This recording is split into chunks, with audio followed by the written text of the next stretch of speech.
in the pink cowgirl hat for Rachel. He's a vet. Veterinarian. That was funny. All right. Into a review. I alluded before that interview. I said, you have a new prop? Gooch has a prop again. Oh, God. That's a good hat.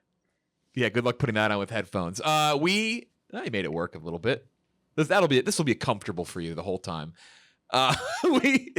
You look so unnaturally uncomfortable. I mentioned it, Kenjack. You made the joke about Wizard of Oz with like modern day writing and stuff. Bodies from A24. We can talk about that. This is a fascinating movie, and I mean that in a very positive way. A24's Bodies came out a few weeks ago, but is finally wide. Again, I'll say that one more time. A24, always a good reason to go see a movie. Most of their movies are not just good, but great. They make a dud here and there. Amanda Stenberg, who was in a movie, The Hate U Give, which was fantastic a couple years ago. It was one of the first movies we reviewed when we were at Barstool. Among other people, Maria Bakalova, who was in Borat 2. I almost just forgot Pete Davidson's name. And Tall King Lee Pace. Rachel Sennett, Lee Pace.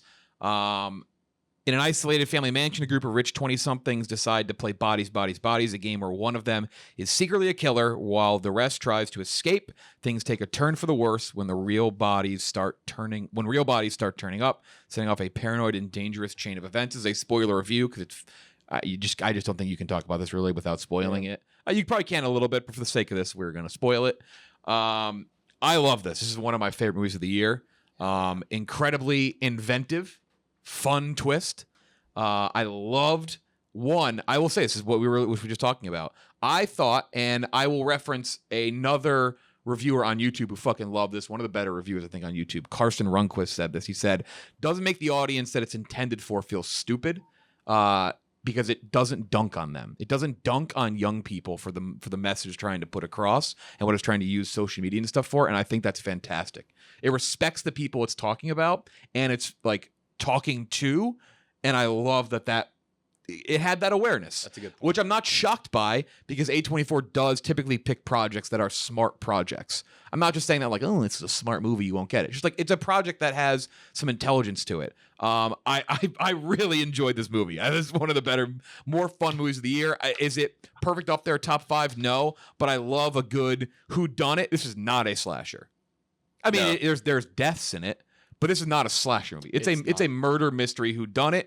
And I thought the twist, Kenjack, you did say you figured it out. I did not, but I'm a big dumb idiot. I thought the twist was fucking awesome. I loved it. Yeah, I figured out the twist, and 86 out of 100 for me. Loved it. Are we close to spoilers right now? We're spoiling this movie. More on it, yeah.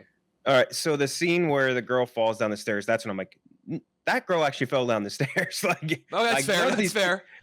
I was like, that girl just fell down the stairs. Like she was like, this is all like they're all just killing each other because they think there's someone killing them and there's not. And I was like, I love movies like that where you could figure out what's going on, but you really have to work for it. Like when you don't and it's too easy to predict, that sucks. If it's like too contrived or whatever, too conniving, like it's just frustrating. But if you're able to figure it out and like it's just that perfect level of making you work, it does make you feel very gratified. And that was me with this movie. I thought it was really awesome.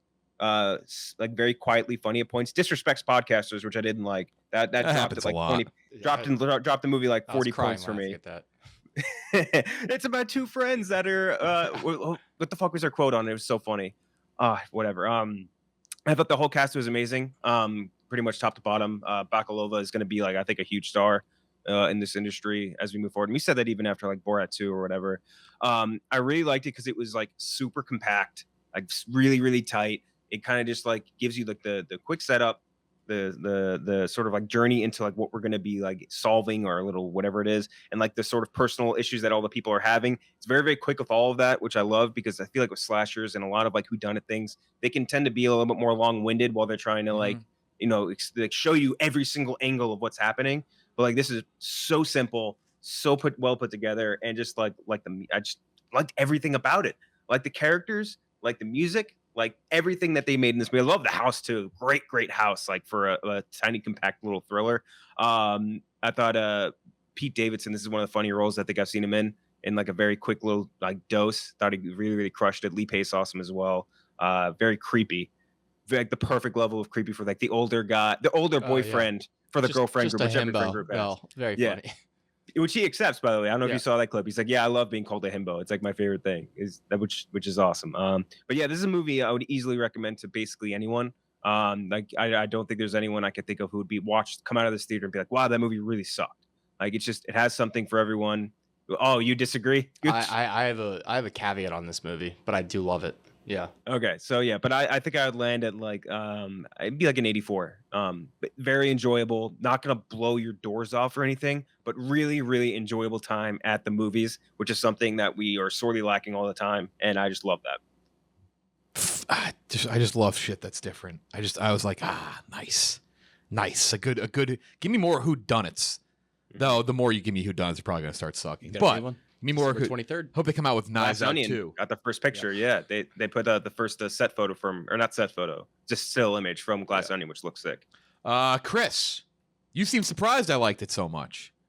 No. I when you said one of my favorite movies of the year, that surprised me. I'm not. Oh surprised. yeah, it's up. I mean, now let me blanket say that's like if I were to throw a net over 20 movies. It does tank off after the movies that have 90s, and they kind of all the same. Yeah, go ahead.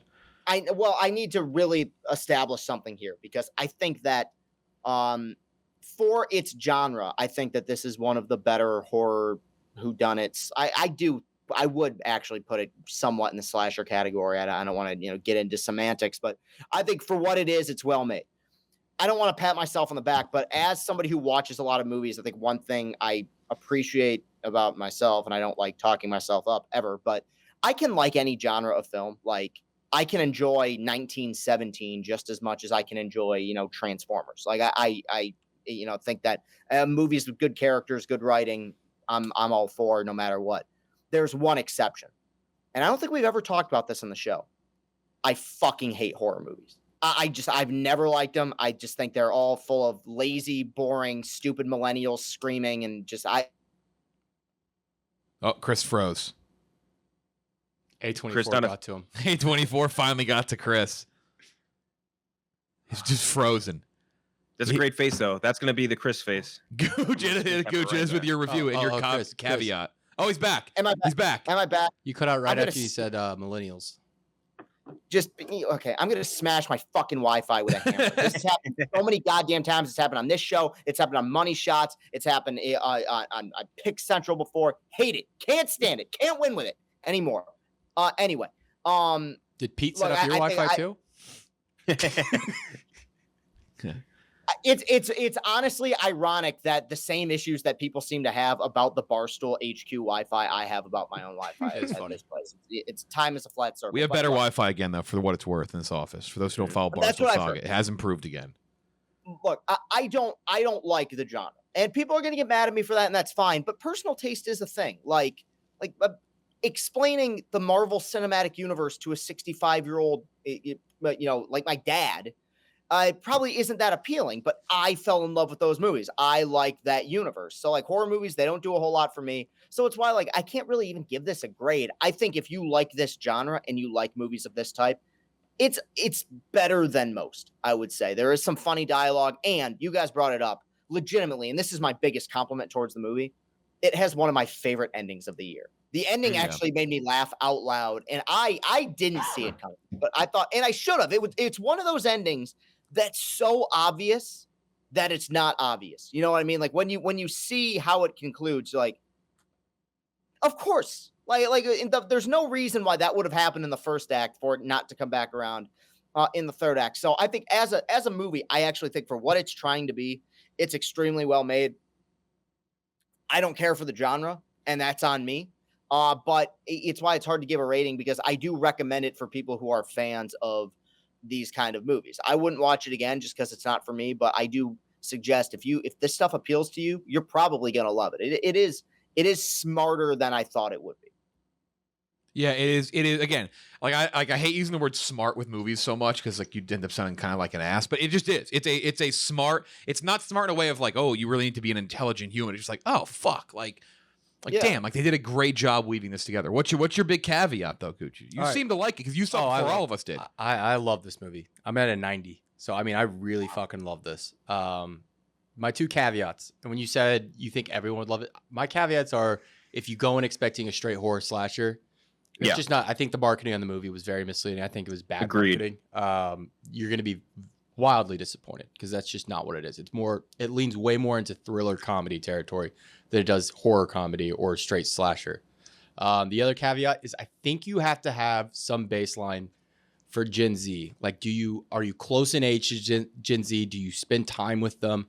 Because if you don't, a lot of that humor is just going to fly over your head and you're just going to fucking hate every single character in this movie because you're not going to understand what it's satiring. Like, it'd be like watching like a baseball satire, like Major League, and really not knowing anything about baseball or not being a fan of baseball. You just fucking hate the movie. Yeah. So those are my caveats. I love this movie. I think it's one of the funnier movies I've seen in years, which I didn't expect. I thought Rachel Sennott was as funny a character I've seen forever. Good. It reminded me, and what it reminded me of was like Zach Galifianakis in The Hangover. It's just such a fucking absurd character. But from like the line she's delivering about her fucking podcast to just like the physical comedy, like when Maria Bakalovan's character is dancing with Lee Pace and she just come over and just like pushes her out of the way and just starts dancing with Lee. Like that shit killed me. Like it was very, very funny. The twist at the end, I mean, it worked for me. I could see where people wouldn't like it, but I liked it. I thought it was funny seeing Pete Davidson cut himself. Also, the Pete Davidson monologue where he's like, "I just look like I fuck." Very funny. Yeah, that's great. I look like I fuck. His whole monologue. Connor O'Malley. Connor O'Malley showing up. We're very random. I love the Connor. He's so old. He looks so old there. I don't know why he looked so old, but he looked ancient. Because everyone else there looked like they were like 10 years old. Yeah, but it was funny. Just why is Connor O'Malley here? Yeah, no, I really love this movie. I want to see it again as soon as possible. I haven't had the chance to, but good Lord, it was fun. I should have the pink cowgirl hat for Rachel. It was fun. Performance. It is fun in that way, and I think to what you said though too. Like I agree, and I've seen reviews and listened to where people said like I don't connect on the level. I liked it, but I don't connect on that level with it, because of not being Gen Z, not being around that, all that.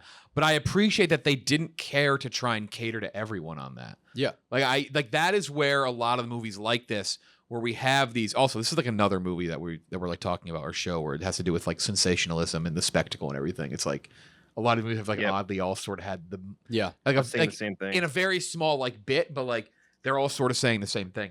I just appreciate that there was no attempt to try and bridge all the audiences to getting it. Like it's very clearly intended for someone who's in Gen Z or around it or can associate, but doesn't. It understands young people in that way, and it makes the movie work. Because if it didn't, man, it would suck. You know what it reminds me of? Like when I think of movies with young people and something like this, I think of like Truth or Dare. Yeah. This one, I think that they part of that understanding really helped it too, because it helped make it so much tighter. It's like if you don't get it, you don't get it. We're moving on. We're not going to sit here. It moves quick shit to you. Like, yeah, dude, that was like an hour and a half. That was great, which I love. We don't get that anymore. It's fucking awesome. And for it to be that short and be that like gratifying is just something I love about that, man. Really liked it. Yeah. Bet. That was funny. That was really good. Yeah, no, they did it. Again, this is the type of thing that it's how many years? 10 years of A24? Yeah. Saturday was their 10-year anniversary.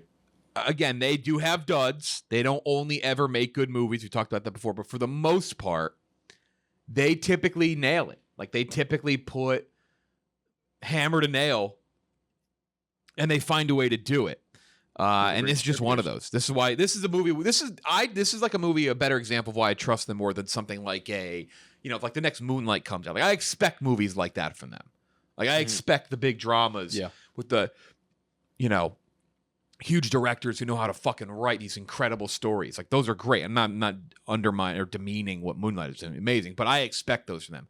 This is the shit that makes me trust A24. Like the different stuff. The stuff that's a little off the beaten path, that isn't, an Oscar contender for Best Picture, but comes in and he delivers a really well done script, a really well done story, perfectly casted. Everyone worked out great. Yeah, I think they produced this one too. It wasn't just a distributed film, so props to them. Yeah, just awesome stuff. So definitely check out Bodies if you get a chance. The caveat of like, slasher, you didn't know what to expect going into it. It's definitely more of like a whodunit. Which I don't know, like if they market as a whodunit, do you think it would have done well? Is that why they didn't do that? Was it? I don't know. And they also had probably my least favorite poster, maybe ever. It's not a good poster. Bold font. Marvel- This is Marvel not a make- safe space. Yep. Was just that's a fucking Terrible idea. terrible. If you look closer, you can see Betty from Spider-Man in the poster too. It's unbelievable. I was just about to say, did Marvel make this poster? Yep. Unbelievable. What's next week? Beast did come out with Idris Elba. I'm hearing it's like the most mess shit ever. I don't know if you guys saw it. Also, Yeah, Orphan yeah. First Kill is on Paramount Plus. No. We did forget to mention that Idris Elba. Oh yeah, I forgot to include that story. Idris Elba wanted to cast his daughter as his fictional daughter in the movie Beast, but he's like, "Yeah, I couldn't cast her because our chemistry reads weren't right." Like, bro, that's your daughter. How bad of an actress must she be that you couldn't cast her? But I in this appreciate that he movie? didn't do it. Yeah. Yeah. You know, Oh yeah. She wouldn't Oh, yeah. talk to him for 3 weeks afterwards. Yeah. Like, I get bad chemistry, bad vibes for my daughter. I mean, Couldn't do it. she's auditioning to play a role which she literally is in real life and just Yeah, couldn't make it believable. That's fucking crazy. That's how Um, bad she was. yeah, I don't know what we're gonna do next week. There's a bunch of different options. I think we're gonna talk the Jerry. Monte Teo documentary as well. I definitely think that thing's taking over the world right now. Yeah, Oh yeah. Jerry. Here's the summation of the Manti Teo documentary. Fuck Deadspin. Fuck Deadspin for trying to escape this, acting like the good guys or something.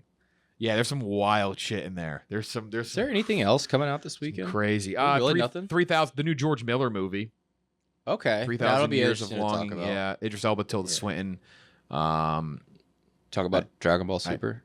We could. I mean, that do a lot might of be. Dragon Ball Super talk. That'd be hilarious because it'd be me and Goochman explaining anime to you guys, which I think would actually rock. I mean, I've watched enough anime now, but not Dragon Ball, so it'd be right over the old head. We'll figure something out. See, so Piccolo was actually Gohan's dad, and Goku Yes. had nothing to do with it. Yeah, They kind of played be a that fun up pretty time. hard. It's apparently great, though, right? It was okay. Oh. I like Broly. Oh, no, it's doing well. That's right. Yeah, Broly it's doing rocked. well. It's the first anime movie to do #1 at the domestic box office in its opening weekend since Pokemon. The first. That's very movie. cool. It was That's number cool. one. Wait, it was number one at the box office this weekend. Yep. It like doubled up on Beast.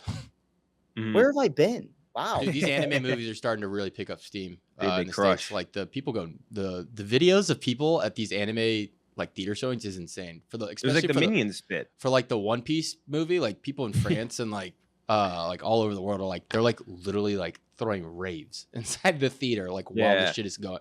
I would leave the theater if that happened to me, but I mean it's becoming an absolute event. There we See? go. We're everywhere. We're Legion. We're gonna get you into like Demon Slayer, Chris. We'll figure you out. We'll get something for you. Next up, interview with Michelle Monaghan. A lot of Tom Cruise ass talk in this one. Enjoy.